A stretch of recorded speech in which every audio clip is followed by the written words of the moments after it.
OK, fait que ça va être une vidéo pour montrer comment changer les valeurs par défaut pour le Aki Component puis pour le Aki Ambient Actor.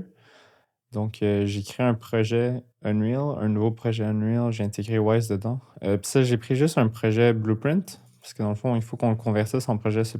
Donc, si vous créez un nouveau, vous pouvez créer un projet C++. Mais si c'est un projet que vous avez déjà créé, puis c'est un projet Blueprint, ben, il y a une façon, dans le fond, de convertir le projet Blueprint en projet C++. Fait que je vais vous montrer comment faire ça. Premièrement, vous devez rajouter une nouvelle classe. Fait que vous avez dans Tools ici, faire New C++ class. Euh, Faites n'importe quoi pour le vrai. C'est juste le fait d'en créer une, ça va le convertir.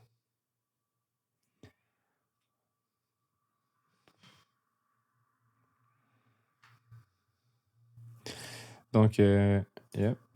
Si vous avez déjà créé un projet C++, comme je disais, c'était pas nécessaire de faire ça. Mais là, il va générer tout ce qu'il a besoin, dans le fond, pour pouvoir ouvrir la solution dans Visual Studio. OK. Puis anyway, ça, on n'en a pas vraiment besoin, fait que vous pouvez même le déliter, là, la classe qui vient d'être créée. Là. Donc, je vais retourner dans le projet Unreal. Je vais dans le Content Jar. Normalement, ici, c'est prend ça que vous voyez peut-être même pas le plugin Content.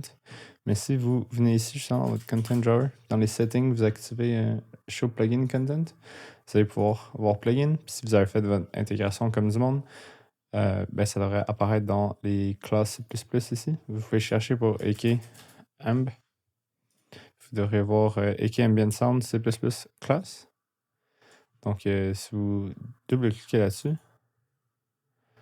ça va vous ouvrir ceci. Donc, dans le CPP, vous pouvez faire CTRL F pour chercher. Ensuite, vous cherchez Auto pour trouver le autopost.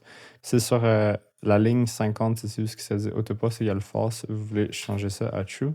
Dans le fond, j'ai plein d'erreurs qui pop dans Visual Studio, mais ça, c'est parce que Unreal Engine roule en même temps. Fait que vous voulez fermer Unreal quand vous faites vos modifications. Dans le fond, ça, je vais changer ça à true. Puis je vais build la solution. Alors, ça, je crois que c'est juste le projet que j'ai besoin de build dans ce cas-ci. Donc, il va cruncher, cruncher, cruncher. Puis une fois que ça est terminé, normalement, ça doit avoir été changé. J'aurais pu changer les deux fichiers en même temps, mais là, on va commencer juste par faire ça là. Fait que dans le fond, ça va prendre un petit peu de temps. Là, ici, l'icône nous montre que c'est en effet en train de build le projet.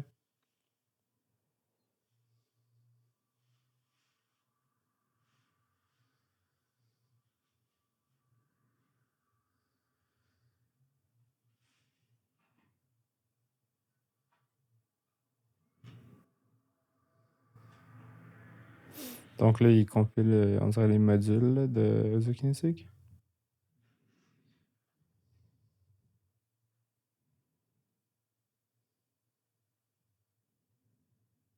Je sais pas, il y a peut-être une façon plus rapide de faire ça, mais pour l'instant, je la connais pas.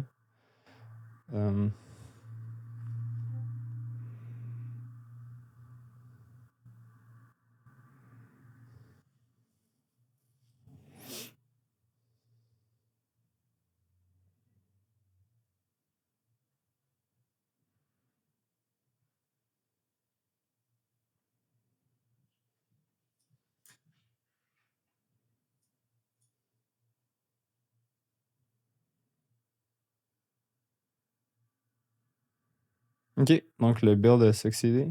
Donc, je vais rouvrir le projet Unreal. Là, normalement, le autopost devrait avoir été mis à on par défaut.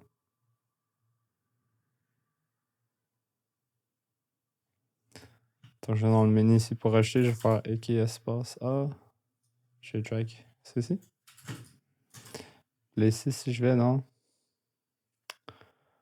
C'est que c'est déjà AK maintenant, on peut voir que autopost est bien à true par défaut maintenant. Donc, ça, c'est un problème de régler. Donc, pour le AK component, le principe est à peu près la même chose. Vous cherchez AK component dans votre content jar. Ça, vous allez double-cliquer dessus. Ça va vous l'ouvrir dans Visual Studio. Je vais juste recloser ça ici. C'est la même chose. CTRL F, maintenant on cherche refresh. Et vous allez voir occlusion refresh interval. Vous mettez ça à 0. Oups. Contrôle save. Ensuite, contrôle B ou whatever pour build la solution. Oups. Ben, en tout cas, c'est le projet, là, mais. Ça va faire la même chose que tantôt. Puis normalement, le occlusion refresh interval devrait avoir été turn off pour le AK. Sachez que si vous updatez votre version de Wise, c'est peut-être possible que ça override ça si vous updatez l'intégration. Donc, peut-être juste rechecker après. Mais bon, build succeeded, fait que je vais rouvrir le projet une dernière fois dans Unreal.